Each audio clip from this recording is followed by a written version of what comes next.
What's going on, everyone? Welcome to the part 2 of the 3-part series on how to assess land for vacation rentals.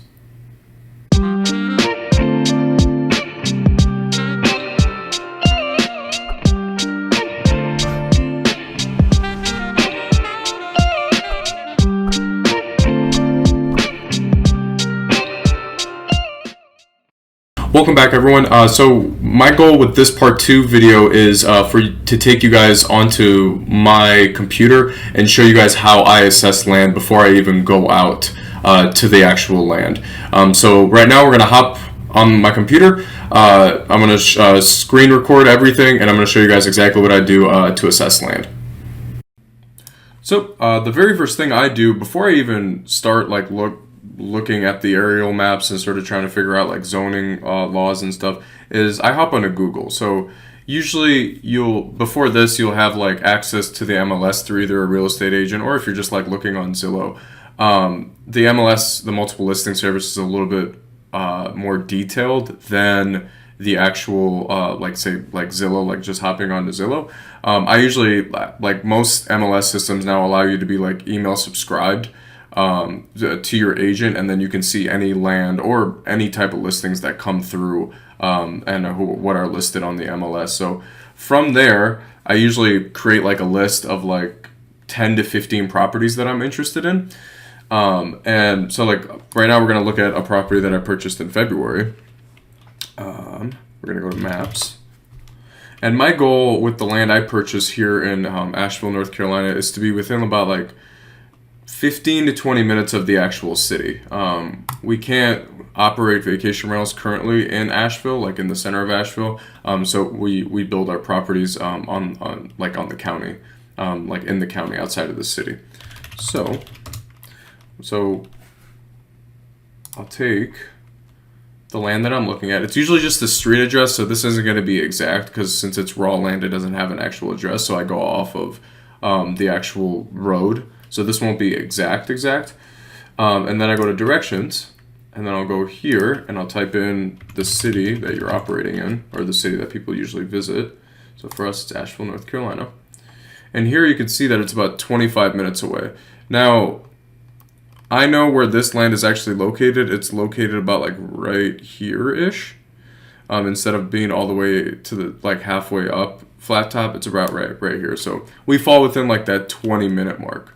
So this is the first thing I do before I even start like assessing the land, like I said, for zoning and all this fun stuff. So is looking up here and seeing how far away. If it's like 25, 30, 35 minutes away and there's no traffic here, that's going to be a little too far for my guests. So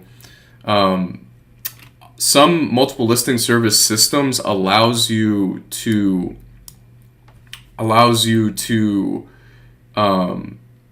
do this without having to go through Google. What I have found is some of the systems aren't really that accurate. You can put like, hey, I want to be like 20 minutes within the city and only show me listings that are in the city. I like to double check just in case, and then triple check once I actually drive out there and see how the land actually is. So that's the first step. Now let's move on to the second step, where we actually hop on the GIS map. So the next thing what we're going to be doing is we're going to be talking about how to assess the land using your county or city's local GIS system. So almost every city has one of these, and if it doesn't, I would just use like aerial Google Maps. But what I do is, so my county is Buncombe County, and then right here type in GIS. So Buncombe County GIS, go over here. And what we're going to be looking for is like a system that looks similar to this, where you can like look at aerial maps and stuff. You're going to want your property address or your PIN for the land. Usually you can get the PIN from the listing if you're using like a real estate agent. Again, you can use the address. Sometimes that's not really that accurate. The PIN is usually like the land identifier for each city or county. So, and then what we purchased is right here. Just gonna put it in real quick. There it is. So this is the land we purchased. So there are different views that you can use. So my favorite is obviously the aerial view.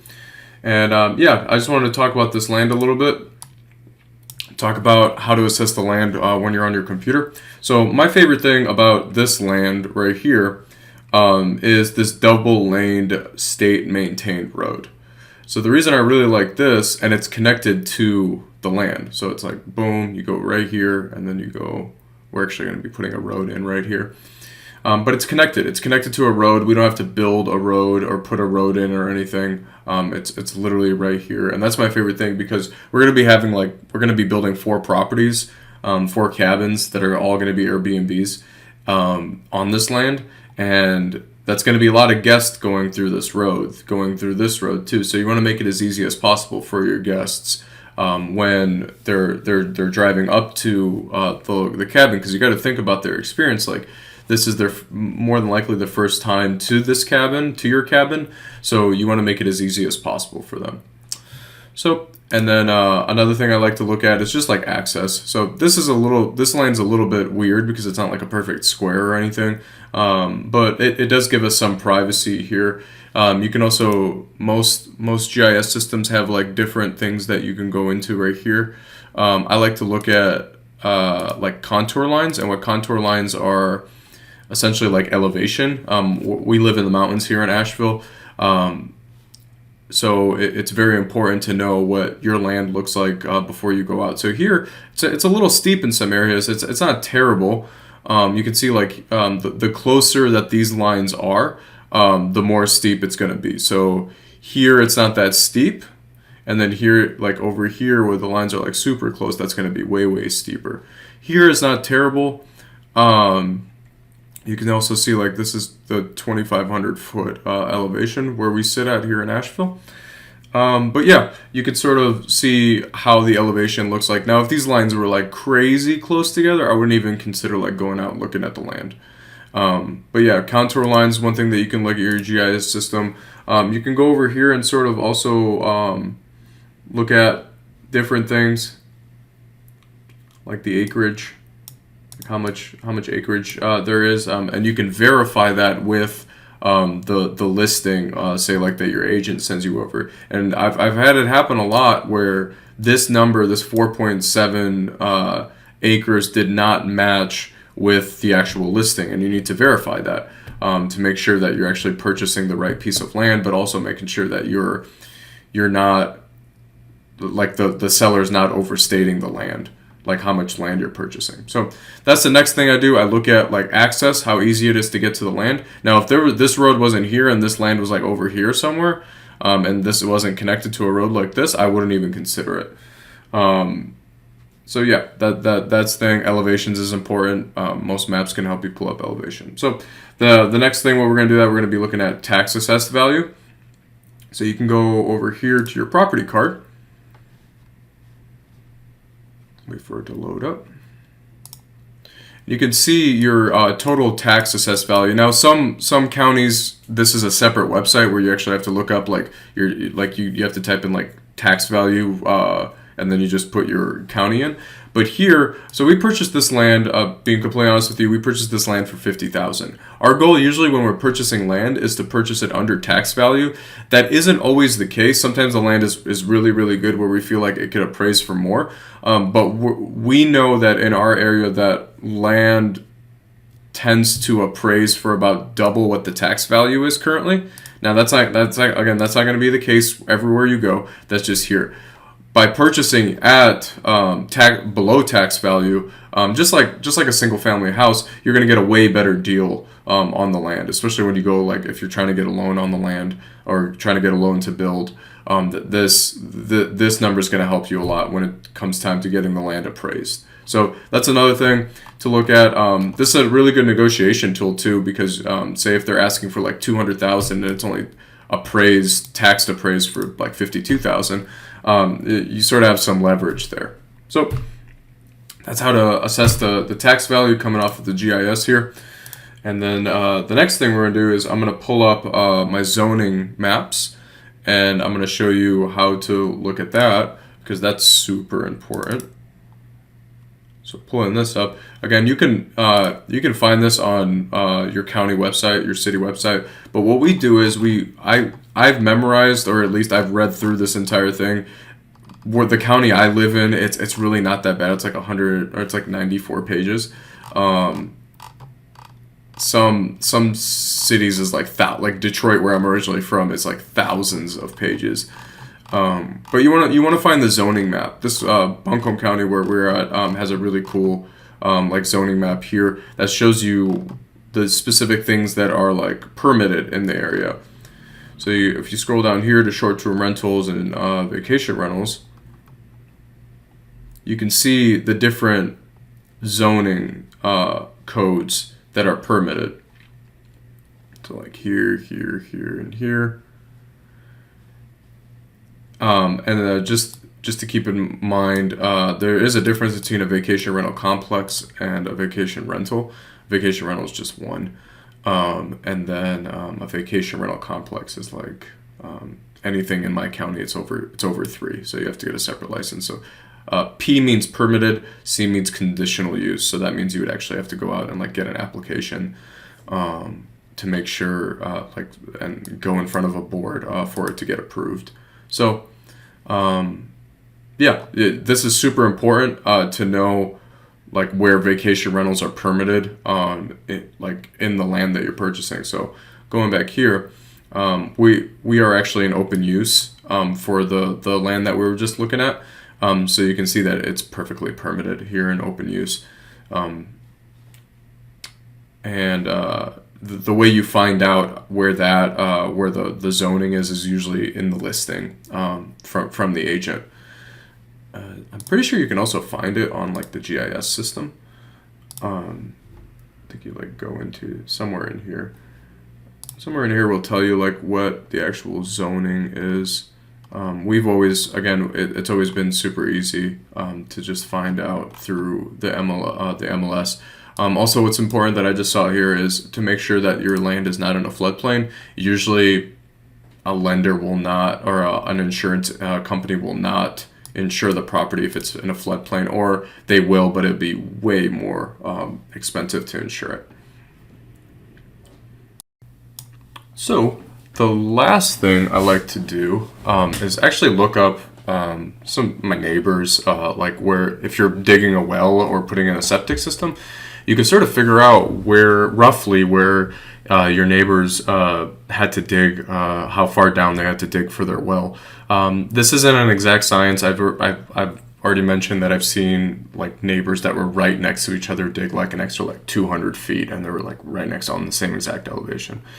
So what I do is I will go off of my parcel, and I'll sort of just like look around.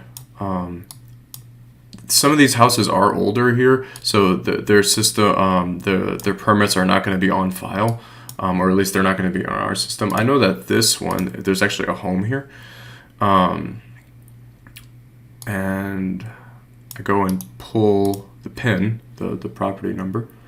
What I'll do is I'll go over to the Buncombe County. I put in septic permit, look up Buncombe County, but it's the environmental health of your county or city. Let that load up, and I go over here, put my PIN in, and I'll search it. And you can see over here a septic permit pops up, which is a good sign. That means they were able to get a septic permit, and then also a well permit here. And what I do from there, I'll click the well, because that's what I'm interested in. And then here, you can sort of pull up like record info. I like to look at attachments. Let that load up for a second. And you can pull up, in some counties, you can pull up your exact, like your neighbor's exact well permit. And you can see over here that they had to dig 305 feet.